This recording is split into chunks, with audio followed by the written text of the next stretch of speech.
for joining us. On behalf of the FPA, our thoughts are with you during this difficult time. My name is Allison. I'm with the Facial Pain Association. And I've been reading your posts on social media, and we've gotten so many emails and calls at the office. And we know that many of you are struggling, especially during this time, unable to get treatment, and you're in pain and you're scared. And we want you to know that we are open. You can call our office, you can email, and you can reach out on social media. We hope that this program and the programs like it that we are going to continue to provide will be of help and support for you. Some of our methods obviously have changed, and so that's why we're adding these digital events and these virtual programs. So please let us know if you have any requests for topics to cover. We already have 2 more Facebook Lives planned. One will be on Wednesday, April 22nd at 7 p.m. And that will be on the topic of diagnosis. We are going to have 2 of our members of our medical advisory board who will answer your questions. The second one is going to be on Tuesday, May 5th at 7 p.m. And the title of that one is My Experience with Medical Marijuana. We have 2 of our medical advisory, we have 2 of our board of directors who are going to talk about their own personal experiences with facial pain and medical marijuana. So like I said, we're going to continue to hold these live events.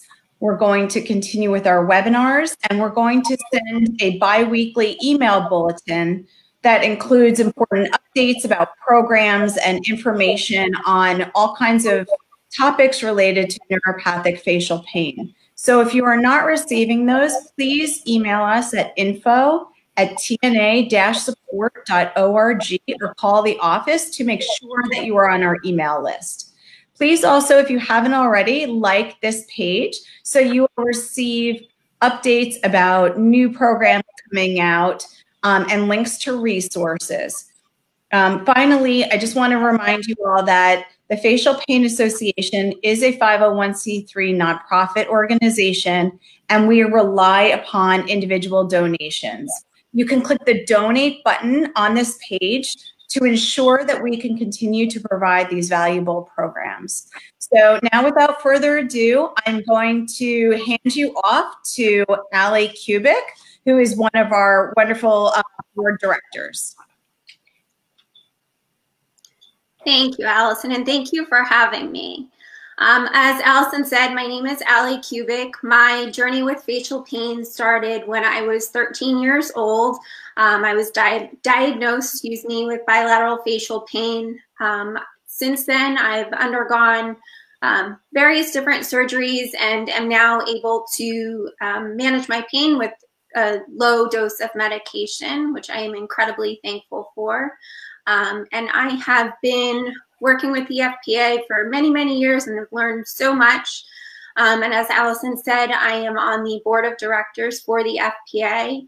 And since this Facebook Live is about marriage, I have been married for almost 4 years now. So I'll turn it over to Megan. Okay. Hello, everybody. I am Megan Hamilton. I'm also on the board of directors of the FPA. I am associated with the FPA because my daughter, Catherine, or Katie Rose, was diagnosed with trigeminal neuralgia when she was 11 years old, and then soon after with geniculate neuralgia, which is the ear pain. She ran the gambit of the medications and had microvascular decompression when she was 12. That failed after 8 months dramatically, and then had another microvascular decompression when she was 13, I think. And she's now 19 years old. She has been off of medications since about 10 days after that second surgery. And it was an up and down recovery and took about 18 months after that second surgery. But she's now 19 years old, and she is an essential employee in this interesting time of life, and the only one of us in the house who's actually going out and working right now. So that's how we wound up together, and we're going to talk about our family and having a child who has TN and how we all kind of navigated that. And I'm sorry, I'll pass it off to Janet. And my name is Janet Ditzler, and I am a licensed marriage and family therapist, and I specialize in trauma. I am EMDR trained, and I am also a facial pain. I had trigeminal neuralgia, was diagnosed. Took about 6 years for me to be diagnosed back. Want to say 2010 is when I had MVD, microvascular decompression surgery. So it's been almost 10 years this August that I'm pain-free. Interesting journey, and I'm delighted to be here. Talk about this and the effects that it has on the marital relationship. Okay. Wonderful. Well, I think we all had decided that one of the things we wanted to do is to start off talking about this coronavirus experience we're all going through right now, and some of the unique struggles that we know we've seen going on in the facial pain community, and how there are some unique things that are happening to our group of people, to our tribe, including, I know some people who've been in pain and wanted to go to the ER, but the last thing anybody wants to do right now is go to the ER. And kind of the added layer of fear that adds on for all of us, and the added struggle of a decision that we have to make. I think a lot of people don't quite understand that unique challenge that's going on. Mm-hmm. Mm-hmm. And also, we also discussed the availability of medications. Are we able to get the medications? Are we able to have enough of a supply? What if, when I have an episode, is that going to be readily available? Right. Janet, are you able to provide any suggestions from your professional experience for patients with facial pain during this essentially crisis time? Mm-hmm. That's a great question, and I think it goes for all of us to recognize we are in unprecedented times as a whole. One of the things about a support group going through facial pain support group is I'm not alone. There are other people like me. We're similar. We have similar stories, and now we have a global epidemic, pandemic. All of us saying this is affecting all of us. So none of us are in this alone. So it's, any type of suggestions is for all of us to participate and nurture and take care and tend to our mental health, our physical health, our emotional health, our spiritual health, all of that, because it's all being impacted. So I guess to answer your question, it would be the same information for all of us to, take care of those needs, be aware of those needs, what's going on. One of the things I think is so important is, feelings. You want to get into the feelings. There are all kinds of feelings going up and down for all of us, right? Just like we were talking before we jumped on. If we watch the news too much. I was just listening to Brene Brown the other day talking about anxiety. All of us, most people, our anxiety is out the roof. So if we have anxiety anyway, when we have, I remember for me, my anxiety was, when am I going to get another attack, right? You're just kind of waiting.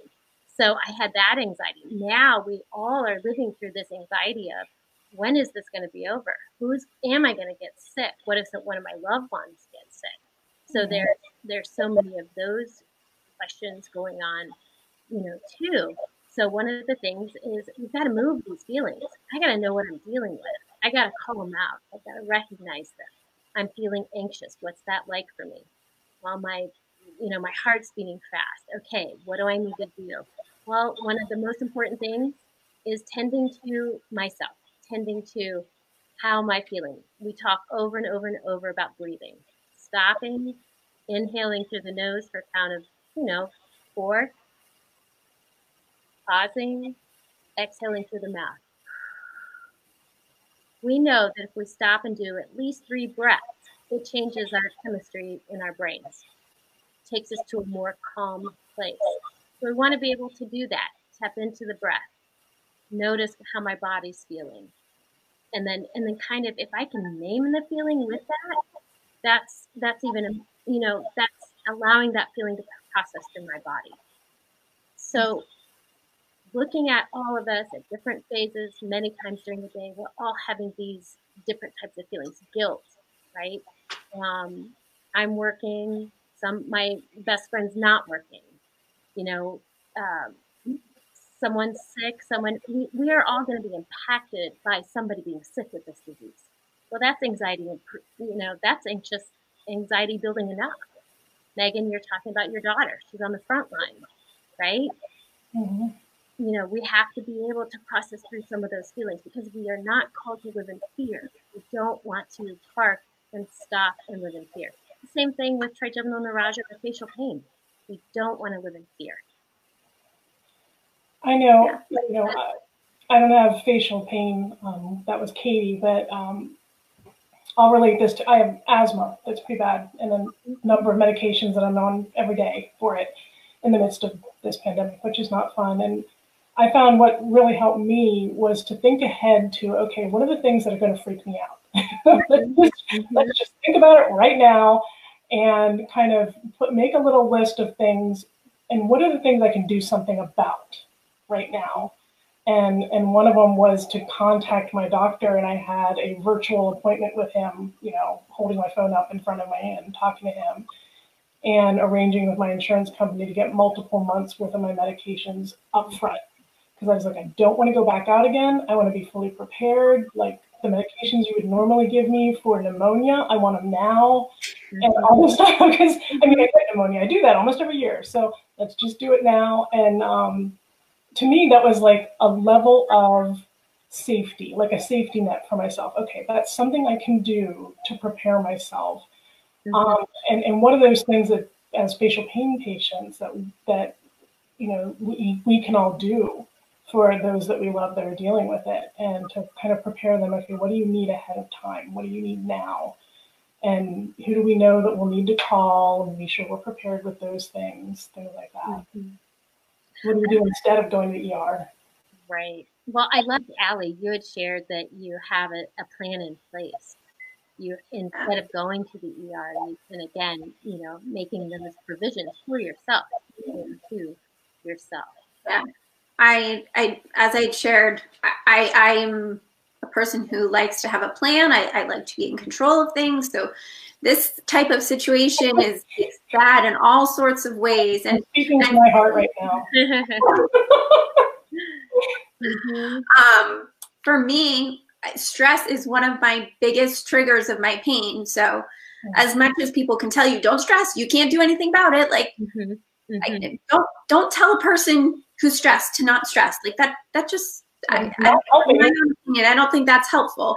But I actually did get in contact with my pain management doctor locally, and he told me, he was like, do not go to the ER, because I do have times where I will end up in the ER.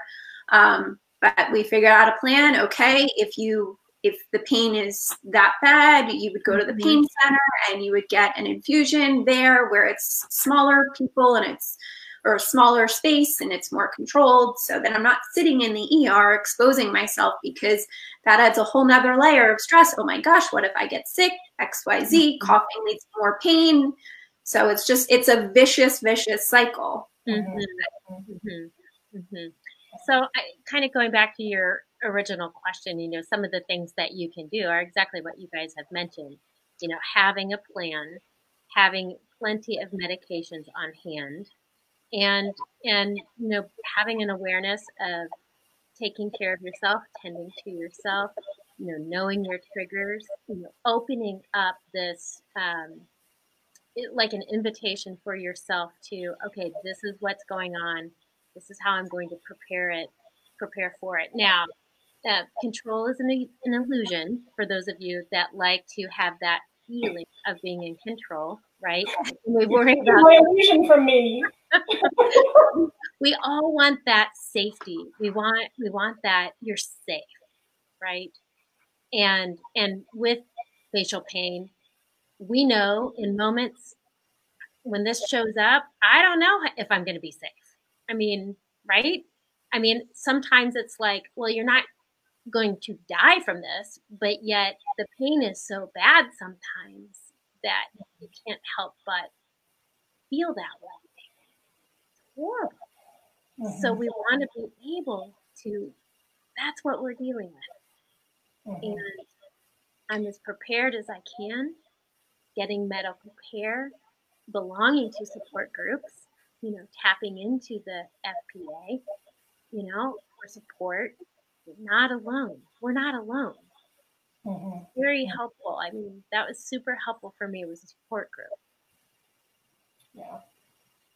I really appreciate having, my people that are the people that I can text in the middle of the day and be like, I just heard this and I'm freaking out, or, I'm not coping right now. Well, someone needs to talk me down a little bit and make me laugh about something, whatever. And it's really, really helpful. Mm-hmm. And one of the best things that we can ask for our friends or our people is, what is that like for you, Megan? What is that like for you when you're feeling out of control? Mm-hmm. And you feel heard, right? Mm-hmm. It's more a sense of, I don't have anywhere to direct this nervous energy because it's all out of control and there's nothing I can do right now. So it's just kind of rolling around inside of you. It's making your brain is kind of spinning its wheels, Mm-hmm. And that other person can just help center your thoughts and focus on something, talk to that one person or two people, whatever, for a few minutes and bring it all back again. And it's just a huge help. I mean, and it's nothing. It's a few minutes of trading a couple of jokes or saying, you're going to be okay. Call me later tonight and we're going to talk about this or whatever. And just that's enough to kind of bring you back to the real world where you can get traction again.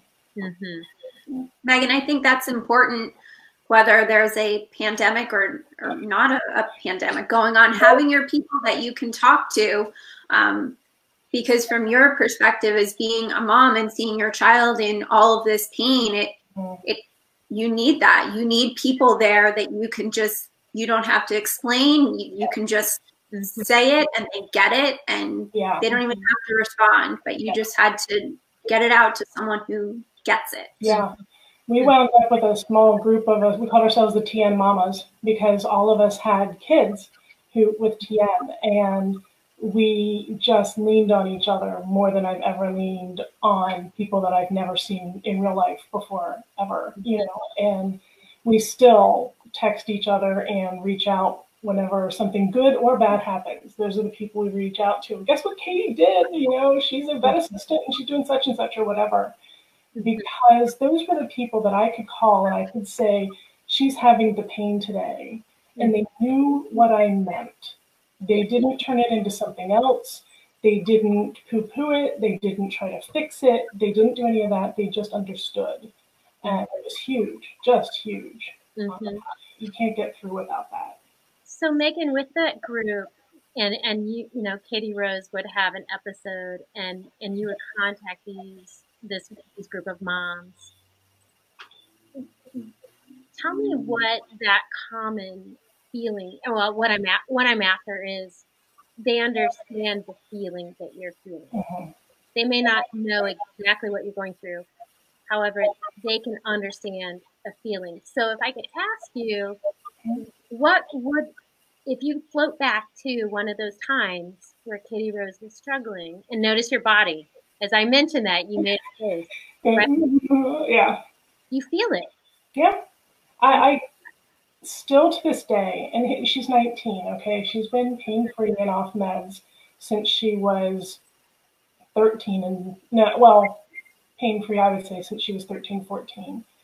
And to this day, if I talk about it too much, I'll still cry. Yes. Because that pain is so intense, and I cannot, and probably most of you watching this, you understand because you felt it, but most of the world doesn't get it, right?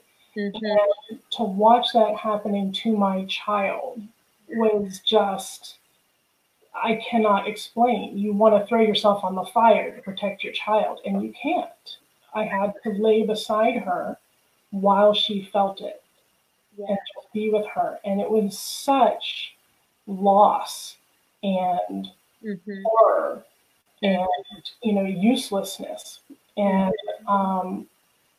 all I could do was try to have the things that she needed and be there for her through it, and try to be the one who tried to judge the line of at what point do we stop just getting through it and go do something else, like go to the hospital or whatever, or when do we just muscle through this? And it can't be explained unless you've seen it. And that was one of the reasons those TN mamas were wonderful, because they got it. I could say, here we go. And they knew Katie's attacks would be 3 hours long, and it would just keep going. And so I could say, here we go, it's starting. And they would just ping me every once in a while with an encouragement, I'm still here, I'm on the other end of the phone. Just let me know if you need something, so you're not by yourself in it. And when you describe that, you use words that horror, loss, right? I mean, those are deep, deep, deep feelings. These aren't feelings we feel on a daily basis. Right. Yeah. It's really, they're like trauma words, it's a traumatizing thing to go through it, I'm sure, as I watched Katie, and to watch someone that you deeply love go through it. Absolutely. Absolutely.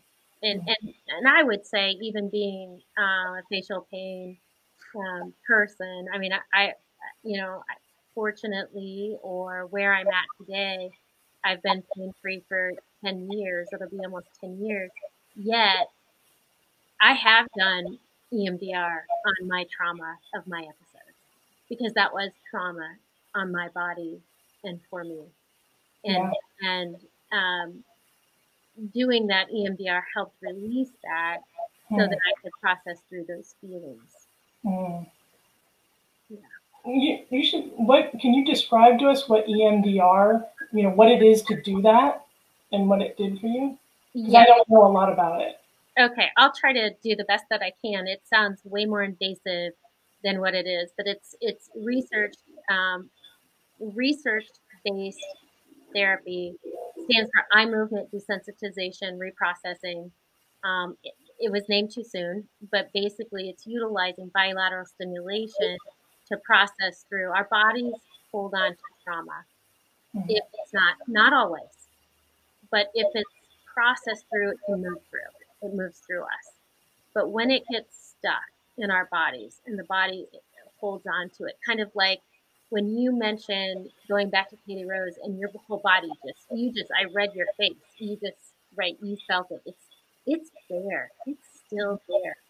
So what EMDR does is we use bilateral stimulation to process through the feeling, because your body's remembering it, so that when you look back on it, it was still horrible and awful and horrific and lost, but your body has released it. Does that make sense?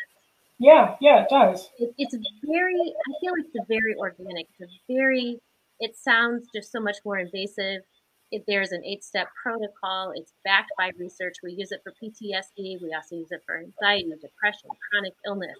I almost use it with almost all of my clients. Interesting. Yeah, and it's a way, I would highly recommend it for facial pain people, because it is effective it is trauma. Your body is going through trauma. It's trauma waiting in anticipation for the next episode. Yeah. I mean, I got to where I didn't want to leave my home. Right. My daughter was the same way. I've been on the floor. And she is the most gregarious, outgoing, talk to every stranger in the supermarket kind of person as a kid. And yeah, she didn't want to leave the house or talk to people because she didn't want something out there was going to trigger it. Absolutely. Yeah. Right. And then sometimes the medications and not being yourself on medication, and it was just a very deep struggle. So yeah. I think, that's an interesting thing that you touch on, that you got the trauma and the struggle of the facial pain, but then we also have the struggle of the medications and the treatments. Yes. Which are no walk in the park. and so often I think people who don't understand the condition and the medications will think, well, you went to the doctor and you have the medications now, or you had that surgery, so, you're better now. You don't realize, okay, she can't count backwards from 10 now because of the medication. Like, Right. it's not like it solved all the problems. Like, she's not laying in bed screaming, this is a plus, but there's these other things, and I think a lot of people don't quite understand that it's a dual-edged sword. We had a love-hate relationship with the treatment. And it's ongoing. I mean, there are times when you find a cocktail that is working, and then all of a sudden it no longer works. And Yeah. that's what happened to me. Trileptal. I see where somebody had put Trileptal was wonderful. It was wonderful for me for a while, and then all of a sudden my sodium levels started getting dangerously low, dropping. And I think I went one time for about 3 weeks where my water intake was restricted to like 8 ounces a day because the trileptal was affecting my sodium. Oh, And wow. so then you have that anxiety of, okay, now what? Now what can I do? Now what's going to help? There's this ongoing, Right. fix. Right. It's a catch-22 whether you want to take the side effects or you want to deal with the pain. And Yeah. sometimes, or I feel like most of the time, I would choose taking the side effects. I actually went through a period where I had a really severe rash from the medication, and I got into an argument. Granted, I had a very good relationship with this doctor, but we got into an argument because I wanted to stay on the medication, but he was like, no, you can't stay on this medication. The rash will cause extreme harm to your body, but the medication helps. So I was in,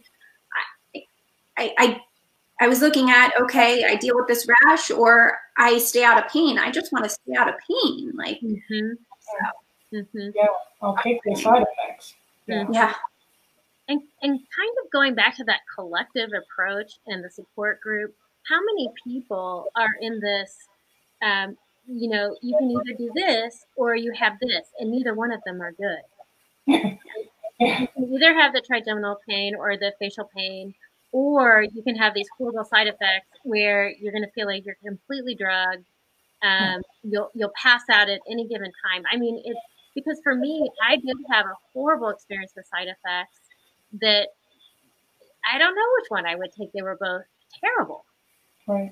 But That's again, what we get asked sometimes, why did we move so quickly to MVD for Katie? And she was in school. She's in 7th grade, 8th grade, 9th grade while on these medications. So we're dealing with either the pain or we're tanking your education. Like, these are our options right now. So yeah, you kind of are stuck between two really bad options, really. And that's why we pursued the surgical route. But one of the other questions, speaking as a caregiver, is for us, Katie was young enough that a lot of times these decisions fell to us. But as she got older, more and more we would try to give her the space. Okay, do you want to up your med, or do you want to leave it where it is and deal with the pain because you don't want more side effects? Like, what point are you comfortable with that? And I'm sure a lot of other caregivers have a similar struggle with the person that they love. Like, I might think one thing, but she thinks another, and having to let it be that way. It's a hard tension sometimes. I can't imagine being the parent either in that circumstance. I mean, that had to have been, again, it's not fun. Yeah, and being the patient, but being now the parent, just wanting a solution, just something, to do better. Yeah. Yeah. Gosh, I'm reading one of the questions, Adrian, where you have it kind of circling back to the EMDR. I'm so sorry. Where you say you've never had any bilateral stimulation during EMDR. I just want to clarify that. The bilateral stimulation is if you did any type of eye movement, that is bilateral stimulation. We also use a couple of different techniques, not just the eye movement. It can be butterfly taps, tapping, tappers, or any type of left-right motion for our brains. So that's what that means. I just wanted to clarify that as I saw that on one of the questions. Janet, back to what we were talking about before. Megan, you said that you gave your daughter the choice of whether you wanted to go up on medication or not. Something that it reminded me of, I was diagnosed in October. My mom made an appointment with a neurosurgeon the following January. I was 13 years old and terrified of surgery, to the point that I was in so much pain, I couldn't go to school, but I was terrified of surgery. So I was like, nope, not going. And she canceled the appointment because we had the conversation. This is your body. I can't force you into something that I want you to do. While I'm sure it was breaking her inside to see me screaming in pain, but I wasn't ready. I just actually had this conversation with someone yesterday that while they may really want their spouse or their child to get more help, they have to be ready. We have to respect that it's their body. While we need time, there may be times where we need that person to be like, okay, it's time to go to the ER. You've been screaming for 6 hours and your emergency meds aren't doing it, but you have to respect that it is their body. And I can at least speak from my own perspective. That was a really interesting transition with my mom, because she was my #1 caregiver. And then now my husband, he's the one who will be like, okay, we're done playing the game of you can fight this out. Right. Did you and Danny ever have a conversation specifically about, okay, here are our lines. Like, we're going to say ahead of time that if I get to this point and I'm being unreasonable, I shall give you permission to or whatever. Or where he said, at this point, I can't take it anymore. I can't watch anymore. Have you done that? Because one of the things I've been thinking about is, how do we advise other people on that, to have that conversation?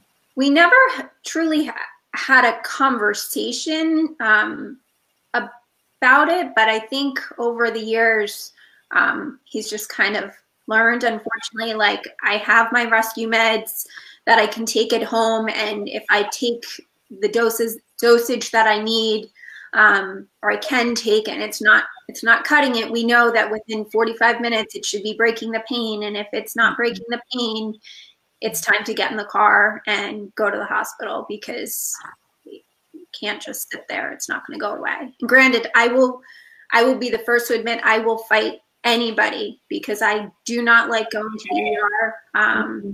I haven't had great experiences, but I will. And that's where the caregiver comes in, that they need to be like, I don't care how much you don't want to go, we're going. So it's that balance. Again, I just mentioned, oh, yes, we have to respect their body, but we're also, as a patient, when you're in that much pain, you're not thinking clearly, not at all. And we just talked about the medications. You have the side effects of medications that, again, you're not thinking clearly. So. Yeah. So what is that like for you, Allie, when your husband, Danny, takes over and says, okay, we're going? What does that feel like for you? I think it's a relief that I see that I know that there's going to be help. I guess I'll be able to see an end in the tunnel, that I will be able to get a break from the pain. And it's comforting to know that, okay, this is what we're doing. And we've been through it so many times that this is just kind of routine. Not the routine, but you know what I mean? It's just kind of what happens. This is part of our life, unfortunately. So a good question someone asked is, how has that impacted your marriage? It's a really good question. So when I first met Danny, I was in a really good place with my pain. I was on a low dose of medication. I didn't have great experience in middle school and high school. I was in college when I met my husband, and my life was fabulous. I met this great guy, And then all of a sudden, I will never forget it. It was over Thanksgiving break. My pain came back with a vengeance, and I remember thinking, he's going to leave, he's going to leave, he's going to leave. And he did not. So I'm incredibly, incredibly thankful. There's different things like, okay, we love being outside, and both of us love being outside, but okay, maybe sunny out, but it's super breezy. So guess what? We can't go outside. And he's been really, or he has been, not he has, he always has been understanding that it is what it is, and that's okay. I am who I am. And I get frustrated with myself that I can't control this, because I wish I could. I wish I could control the wind. I wish I could control the pain, but he knows, like, he'll be like, no, it's windy. Let's go inside. We're not going to go do that today, because it'll cause you more pain. So. You know, oh, go ahead. I'm sorry. I just want to say, you know, one of the other things from a marriage point of view with my husband and I, because we're both caregivers, but we approach this really differently. Like, we have very different personalities, right? I'm going to research it to death. I am going to read everything I can. I went to the national conference because I was determined to shake hands with the top doctors who understood this condition.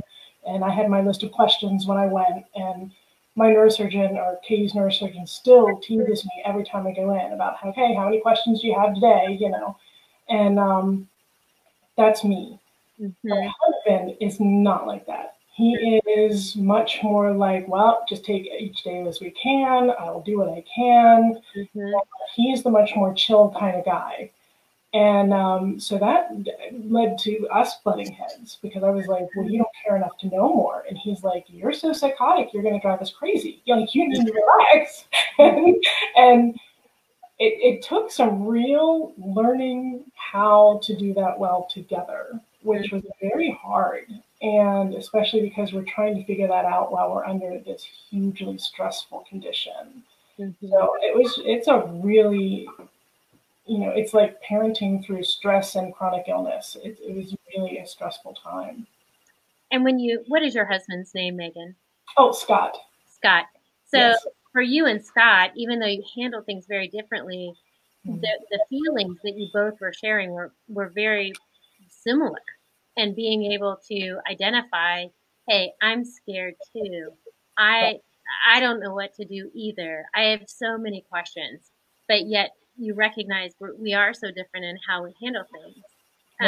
For me, kind of interestingly enough, my husband, I love him to death. My husband's name is Jack. His coping skill is denial, and my husband is a surgeon.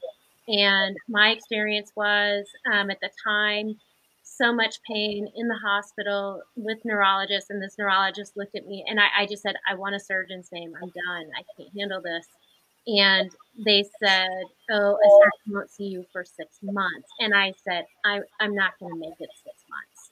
And so for me, I booked an appointment with a surgeon by myself. He actually worked with my husband. I go to the appointment and he says, hey, where's Jack? And I said, he's working. And he said, well, if my wife were contemplating brain surgery, she would make me come with her. And I'm like, okay, good for you. What do you do for me? Moving on. And then when I went home and I told my husband, hey, look, I'm having the surgery, then he said, okay, then I want you to, see this person.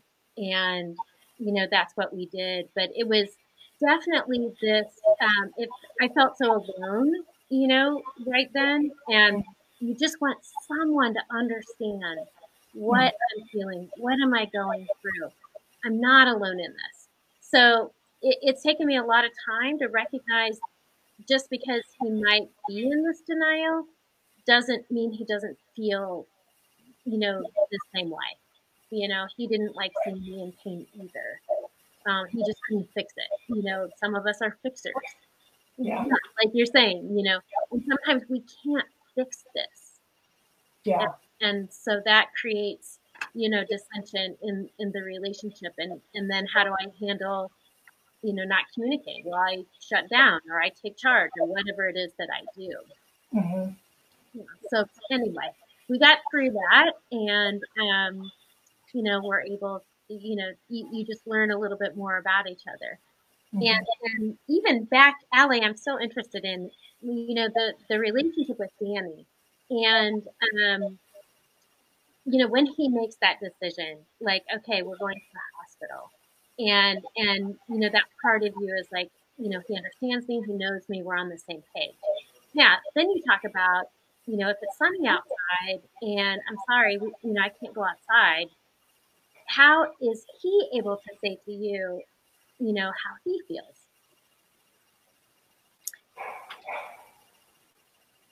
So how is he conveying that to me, or sorry? I guess, for him, let's say he wants to go out and, and hey, I'm sorry that you can't, or, it might not be good for you. I'd like to take some time to go outside. I mean, is he able to kind of come in from his place of not having a chronic illness? Does that make sense? Like, Yeah, I mean, there will be times where, like he plays golf, so maybe we look at the weather for the weekend. Okay, maybe one day we're gonna hike, or maybe one day he's gonna go play golf, and it's kind of like, okay, what day is better for Allie to go outside? He's gotten so good that he looks at the wind speed, and he was like, this past weekend, he was like, Saturday is 1 mile per hour wind higher than Sunday, so we'll hike Sunday. Yeah, it's definitely a balance. I mean, again, I feel bad sometimes that I can't, like, that what I have stops us from doing things, but at the same time, I think it's also brought us a lot closer, and taught us a lot. We always say, like, we got through my last surgery, was the only surgery that him and I were together for. And that was still to this day one of the hardest things I have ever done. And he was with me. He came out to where my surgeon was. It was not local. Him and my mom came out, and that was, he proved himself there, 110% supportive. It was a great learning experience, and that experience made it into our wedding vows. So. So I have another question that, let's see. Is Danny able to, like, if you guys go out and, the wind kicks up and all of a sudden you have to call it a day. So for you, are you able to, because for me that, what comes up for me is, and some of the things I experienced is it sent me into my shame that, something's wrong with me, I'm not enough. And I just kind of shrink back and, climb inside myself. And what is that like for you? Are you able to kind of recognize what your shame is? Does that make sense? Yeah, I definitely get frustrated with myself, and I'll say it to him, Danny. I'll be like, I feel like I'm just throwing a pity party for myself sometimes, because I get frustrated that, again, I can't change this, and that we have to stop doing whatever we were doing because of my pain, or maybe we're not able to do something because of my pain. But again, I think that's part of the balance of, okay, we can't do this, but we can do something else. Or okay, I think it's also just marriage. Like, it's a balance. Right. No marriage is going to be perfect, and no relationship, whether it be spouse or whether it be your child, it's a balance, a give and take with everything. And I'm sure you found that before Katie Rose got sick, right? It's yeah. There's always some wheel coming off the wagon, some way, somewhere. And this was a huge one that was, life-changing for her and for us. But yeah, it's learning how to see his strengths in the middle of it, as well as my strengths in the middle of it. And to understand that just because I'm not like him doesn't mean that I'm wrong or bad. Right. It just means I'm different than him. And honestly, it's good. One of us had to be the researcher and the other person had to pay for all of it and be, doing different things. It worked well, the two of us together. And the same, we've got two daughters. So Katie, we've got Katie who was walking this path of trigeminal neuralgia, and she has a sister who's 2 years younger. And so trying to work with the two of them and not leave Lydia out, because she wasn't the one with pain. And, not ignoring her strengths, her needs, her part in the family too. It's a challenging balance. And so listening to you guys, is there any acknowledgement that I say, hey, thank you so much for how you're handling this? Or, Danny, how are you doing? Or, thank you so much for, being understanding when we had to call it a day on our hiking trip. Kind of that affirmation too, that what you are doing for me or what you're doing for our daughter is being acknowledged. Mm-hmm. Because, I tend to get into, I'm kind of a blamer. So I tend to get into blaming or expecting my husband to kind of fix things for me or handle things for me instead of, recognizing he can't. So I have to be able to recognize what he can and can't do and then what I can and can't do. But the things he does do, I'm able to articulate and acknowledge and thank him for that. Yeah. Does that make sense? Yeah. I think that's really important to do for all of us, because I think, like we said at the beginning, that hopelessness and that uselessness that couldn't help Katie, he was feeling the same thing. And Right. he was also feeling that from me in the situation, how damaging that would be. So I was not always good at this, I will admit, because we were like in crisis mode all over the place. But especially as we were coming out of it, to look back and say, you made it happen.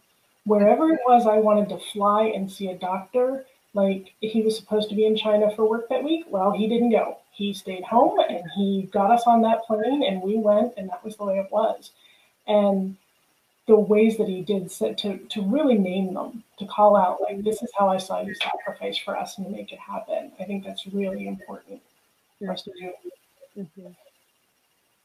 Yeah. Very I think it's also important. I just lost my train of thought. I'm sorry. It's a little unnerving, when you're trying to. Oh, it has to be now. No. Right. Yeah. And it was interesting because this isn't husband and wife, but with Katie, at the time she was very young. As she's gotten older, she's 19 now. And it's been an interesting evolution. Like, I've had to step back from her healthcare, right? And I steered so much of it for so long. And for me to step back and be like, no, this is your body, your decisions. You gotta go talk to that doctor without me standing right there. It's okay,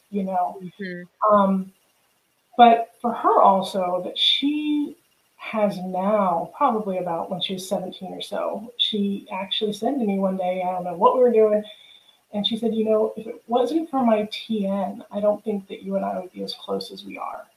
Oh, wow. And I was just like, oh my gosh. Like, I would never, ever want this to be how it happened, right? But she's able to look at it now and say, it changed our relationship as a family. We became very cemented together.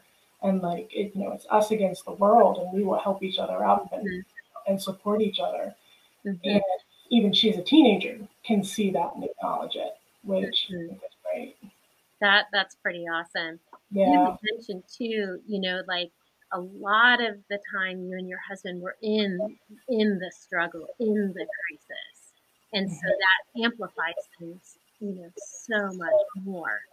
And so being able to look back and say, this is where we've been and this is what we've gone through and where we are. I can't imagine just to those moms out there now, moms and dads both, with kids that are in crisis mode. Because when you're in crisis mode, everything is just so heightened and feelings are just darting us and we don't know what to do and there's so much confusion that being able to say, this is what it was like for us. This is this is kind of where we're at and how we do that. And honestly, even seeing some fruit from what Katie Rose has gone through. Right. I really value our relationship, Mom. I'm not sure we would have had that. Right. Not the way that it is. Yeah. And I'll give a shout out. We actually have a Facebook group. It's called it's FUTN. Yeah, we did that. Families Understanding Trigeminal Neuralgia, and it's for the parents of kids with this condition, so that, you know, we all can get in touch with each other. And so, you know, one of our admin posted today, how are you doing with the coronavirus and everything that's going? How are your kids? Your kids are now had their whole schedule turned upside down. How are you dealing? Like, so that we have our people and we can find our people. So.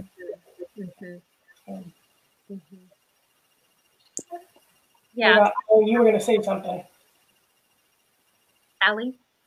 Yeah. I'm sorry. What? Yeah, I don't know, I almost want to talk about some of I just saw a comment, someone saying that it's good to see that relationships can survive this. And I think it's really, really hard. I mean, relationships take work no matter what. And I think one of the biggest things for me was open communication. So we talk about the affirmation of feelings, but really when I'm in pain, I need you to do this. I think something early on that my husband and I talked about, what do I want you to do when I'm in pain? And we have different levels of pain. Sometimes I just have like, it's just a worse day and it's like my baseline, but a little bit higher. So he can tell. But then when I'm having that huge major flare up, what does that look like for your spouse? Because I hear all of the time that, well, my wife doesn't know what to do. My husband doesn't know what to do. And then it ends up just arguments because you are in that crisis situation. And so your emotions are heightened. So I think something that's really important, and this would apply to for children and families as well.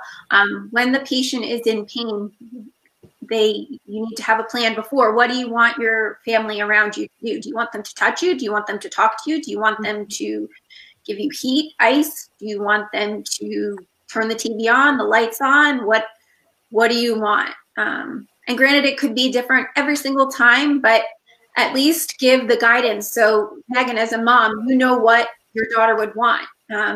Okay, maybe she always wanted, I don't know, she always wanted a certain stuffed animal. No light, no sound, certain pillow, certain stuffed animals, a blanket, a box of tissues, a notepad, and a pen. Like, we had a list. Yeah. Yeah, yeah. And as soon as it started, we gathered it all up. Yeah. Have you? And I know. I was just thinking of a survival kit, almost like a little survival kit. And it went with us in the car. It went everywhere with us because you never know what's going to happen, you know. And then when it comes down to, okay, if there's young kids, if the parent is the patient, you have to talk to the kids about it. I know a patient, when her daughter was born, she, I think, had a sticker on the side of her shoulder that her daughter couldn't touch or couldn't kiss. So when mommy had the sticker there, she couldn't touch that side of her face, because how do you tell a 1, 2, 3-year-old that they can't hug mommy and daddy? They can't touch their face. They're kids. They don't know that. Yeah. So again, just my point there was communication. So communication to your spouse, to your family, to your child, what you want done, because then it doesn't end up that it's a blow up. Well, you didn't do this when I was in pain, and then you're throwing it back at them. And again, just keeping it clear what people want and the open lines of communication. I think it's important that the caregiver is honest in that conversation too. Like, this is how I feel when this happens, and I want to do this. Is that right? Should I do that or should I not? Yeah, but doing that when the pain is not happening. Yeah, in that conversation, so that we can all have a sane conversation. And it may not, once it starts, it's not always, it doesn't always play out the way you think it was going to, but at Mhm. least you had a conversation and a starting point. Mhm. Yeah, there's something that I do use with clients, with couples especially, is, it's all kind of going into individually, how I feel. So if you're having an attack or an episode, and you kind of take care of yourself first. First of all, this is how I'm feeling. This is what I'm wanting, and then this is what I need from you. Now, sometimes with couples, I say that's what we have to be able to do, is know those things. This is how I feel. This is what I want, or this is what I want, and this is what I need from you. Now, if you're having facial pain, you can't really talk and say, I want this. So like we've talked about before, if I have a plan, or I have a plan able to clearly say, this is what, I want, and this is what I need from you. So to have that and talk about that beforehand. Right. Right. So it's definitely a journey. Hi. Hi. Oh, you're muted. We can't hear you. We can't hear you. Sorry about that. She is. I want to tell you, thank you so much, ladies. This has been wonderful. Janet Ditzler, thank you so much. Allie and Megan, you're wonderful. Thank you so much. And I just wanted to ask you all if you would be open to any follow-up questions from our viewers. If that was okay, I would email those to you. Wonderful. Thank you, everybody who joined us. Don't forget, our upcoming Facebook Lives are on April 22nd and May 5th. You'll be able to find information on this feed. And if you have not already signed up for our emails, please contact me at info@tna-support.org. And ladies, thank you again. This was wonderful. I really appreciate it. And I think we started something really good here. So have a good night. Everybody stay healthy, stay safe. Thank you. Thank you. Okay. Bye-bye.